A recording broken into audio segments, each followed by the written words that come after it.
اعوذ باللہ من الشیطان الرجیم بسم اللہ الرحمن الرحیم الہاکم التکاثر حتی زرتم المقابر۔ یہ سورہ تکاثر ہے جو 1 رکوع اور 8 آیات پر یہ سورت مبارکہ مشتمل ہے۔ اس سورت مبارکہ کی پہلی آیت میں اللہ تبارک و تعالی کا ارشاد مبارک ہے، الہاکم التکاثر، لوگو تم کو مال کی بہت سی طلب نے غافل کر دیا ہے۔ تکاثر بمانے کثرت کے، پس اسی کثرت کی وجہ سے اس سورت کو سورہ تکاثر کہتے ہیں۔ یعنی انسان کو خطاب ہے کہ تم کو کثرت کی طلب نے غفلت میں ڈال رکھا ہے، حتی زرتم المقابر، یہاں تک کہ تم قبروں کی زیارت کرو، یعنی مر کر قبروں میں پہنچ جاؤ۔ تکاثر میں مال، اولاد، دنیا کا ساز و سامان اور جماعت سب کچھ شامل ہے۔ مطلب یہ ہے کہ لوگ دنیا کے مال و دولت جمع کرنے میں لگے ہوئے ہیں، مگر اپنے حقیقی مقصد یعنی اپنے مالک کی خوشنودی اور آخرت کی کامیابی کی طرف کوئی دھیان نہیں دیتے۔ ان کو یہی دن لگی رہتی ہے کہ جس طرح بھی ممکن ہو مال و دولت حاصل ہو، خاندان بڑا ہو، جماعت غالب آئے، یعنی تم انہی چیزوں کی طلب اور حرص میں مبتلا رہتے ہو، اور یہی وہ چیزیں ہیں جو تمہیں فرائض منصبی سے غافل بناتی ہے، یہاں تک کہ تم مر کر قبروں میں پہنچ جاتے ہو۔ حضور اکرم علیہ السلام کا ارشاد مبارک ہے، یقول ابن آدم مالی مالی، یعنی اے آدم کے بیٹے تم میرا مال ہی کہتے رہتے ہو، حالانکہ تمہارا مال وہ ہے جو تم نے کھا کر ختم کر دیا، یا پہن کر بوسیدہ کر دیا، یا اپنے ہاتھ سے صدقہ کر کے آگے بیچ دیا۔ اس کے علاوہ جو کچھ بھی ہے تم اسے چھوڑ کر جانے والے ہو، ایسے مال کے وارث کوئی اور ہوں گے۔ آج تم جس مال کے لیے کوشش کر رہے ہو اور میرا مال کہتے ہو، وہ تمہارا نہیں، تمہارے کام وہی آئے گا جو تم نے کھا لیا، پہن لیا یا آگے بیچ دیا، جس کے ذریعے سے تم نے آخرت بنا لی۔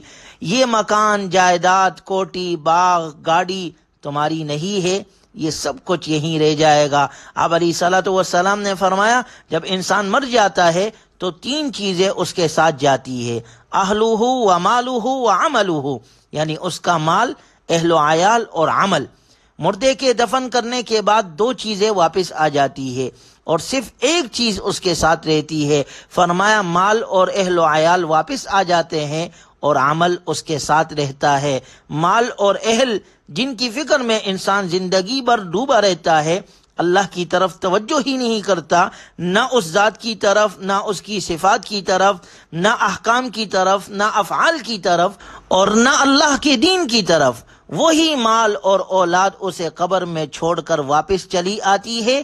اس لیے فرمایا کہ مال و دولت کی بہتات نے تمہیں غفلت میں ڈال رکھا ہے، یہاں تک کہ موت آ جاتی ہے اور انسان قبروں میں پہنچ جاتے ہیں۔ اللہ تعالیٰ نے قرآن کریم میں ذکر فرمایا سورہ کہف میں، المال والبنون زینت الحیات الدنیا، کہ مال اور اولاد تو صرف دنیاوی زندگی کی رونق ہے، والباقیات الصالحات خیر عند ربک ثوابا وخیر عملا، باقی رہنے والے وہ نیک اعمال ہے جو ثواب کے اعتبار سے اور انجام کے اعتبار سے بھی بہت زبردست ہے، جو اس دنیا میں بھی انسان کے لیے فائدہ مند ہوتے ہیں، اور مرنے کے بعد بھی اعمال صالحہ انسان کے ساتھ قبر میں جاتے ہیں، اور اس کے لیے قبر میں بھی یہ اعمال صالحہ نجات کا ذریعہ بنتے ہیں۔ چنانچہ جو لوگ دنیا میں غفلت میں زندگی گزارتے ہیں اور عمل صالح نہیں کرتے، تو ایسے لوگ قبروں میں پہنچ کر نہایت ہی افسوس اور ندامت کا اظہار کریں گے، مگر وہاں ان کا افسوس کچھ فائدہ نہیں دے گا۔ کاش کہ وہ اس دنیا میں اپنے حقوق اور فرائض کو سمجھتے، اللہ کی طرف رجوع کرتے، اس کے احکام کی پیروی کرتے، مال میں اس قدر منہمک نہ ہوتے، تو آج انہیں حسرت کا سامنا نہ کرنا پڑتا۔ اس لیے اللہ نے اگلی آیت میں فرمایا، کلا سوف تعلمون، بس مرنے کی دیر ہے، تمہیں عنقریب معلوم ہو جائے گا کہ تم نے بہت غلط کام کیا۔ تاکیداً اللہ نے دوبارہ فرمایا، ثم کلا سوف تعلمون، تم بہت جلد جان لوگے۔ کلا لو تعلمون علم الیقین، اگر تم یقین علم کے ساتھ جانتے کہ جزائے عمل ضرور واقع ہوگا اور اس کے مطابق اپنا عمل جاری رکھتے، تو آگے چل کر کوئی دشواری لاحق نہ ہوتی۔ اس چیز کو بار بار سمجھایا گیا ہے کہ انسان کا مکلف ہونا جزائے عمل کے لیے مستلزم ہے۔ جس طرح پیدائش کے ساتھ موت لازم ہے، اسی طرح جزائے عمل بھی لازم ہے۔ اگر انسان غور و فکر کرتا ہے تو اسے ضرور یقینی علم حاصل ہو جاتا ہے، مگر افسوس کہ انسان اس طرف توجہ نہیں کرتا۔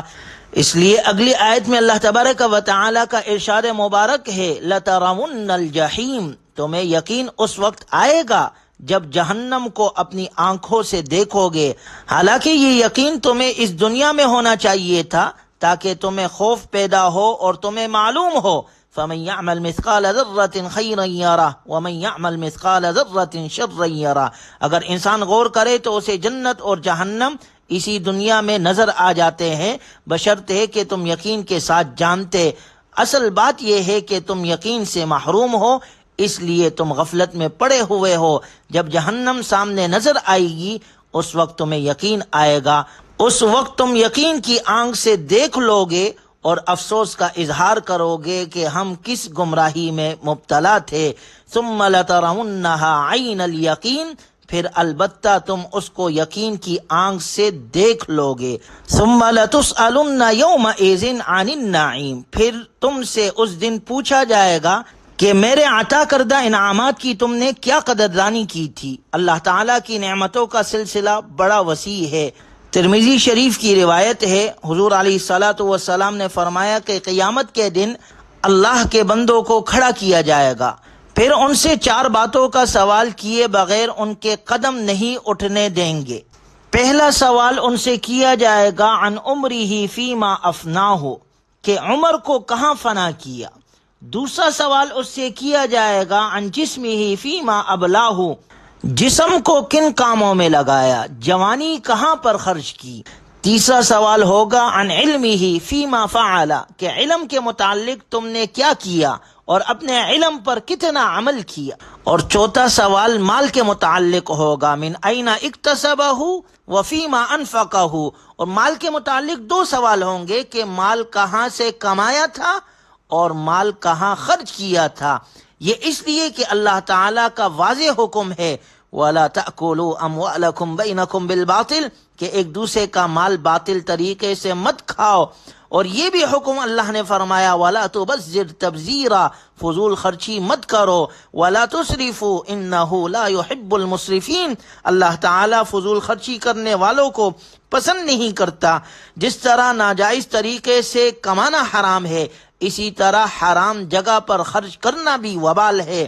الغرض اللہ تعالیٰ کی مادی نعمتوں کے متعلق سوال ہوں گے، اس لیے فرمایا ثم لتسألن یومئذ عن النعیم، پھر تم سے اس دن نعمتوں کے بارے میں پوچھا جائے گا کہ ان کا کیا حق ادا کیا، یعنی دنیا میں جو نعمتیں میسر تھی ان پر اللہ کا شکر کیسے ادا کیا اور اس کی کس طرح فرمانبرداری کی۔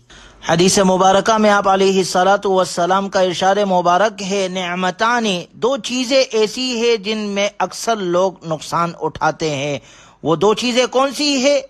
الصحۃ والفراغ، ایک تندرستی یعنی صحت اور دوسری فراغت۔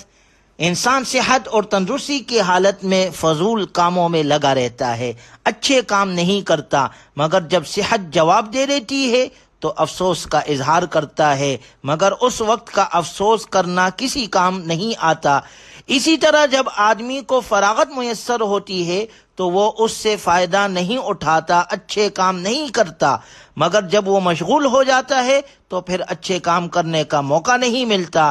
اس لیے فرمایا کہ لوگوں کو اللہ تعالیٰ کی 2 بڑی نعمتیں یعنی صحت اور فراغت میسر آتی ہے، مگر ان سے بر وقت فائدہ نہ اٹھا کر نقصان میں رہتے ہیں۔ صحابہ اکرام رضی اللہ عنہم اجمعین فرماتے ہیں کہ رسول اللہ صلی اللہ علیہ وسلم ہر نعمت کی تعظیم کرتے تھے، اگرچہ وہ چھوٹی ہی کیوں نہ ہو، لہٰذا کسی نعمت کو حقیر نہیں سمجھنا چاہیے بلکہ قدر کرنا چاہیے اور اس کا شکر ادا کرنا چاہیے۔ نعمت کو صحیح مقام پر خرچ کرنے سے شکریہ ادا ہوتا ہے۔ اللہ تعالیٰ نے انسان کو بے شمار نعمتیں عطا کی ہے، وَإِن تَعُدُّوا نِعْمَتَ اللَّهِ لَا تُحْصُوهَا، اگر ہم اللہ اللہ کی نعمتوں کو شمار کرنا چاہے تو شمار نہیں کر سکتے۔ اللہ ہمیں نعمتوں پر شکر کرنے کی توفیق عطا فرمائے۔ وآخر دعوانا الحمدللہ رب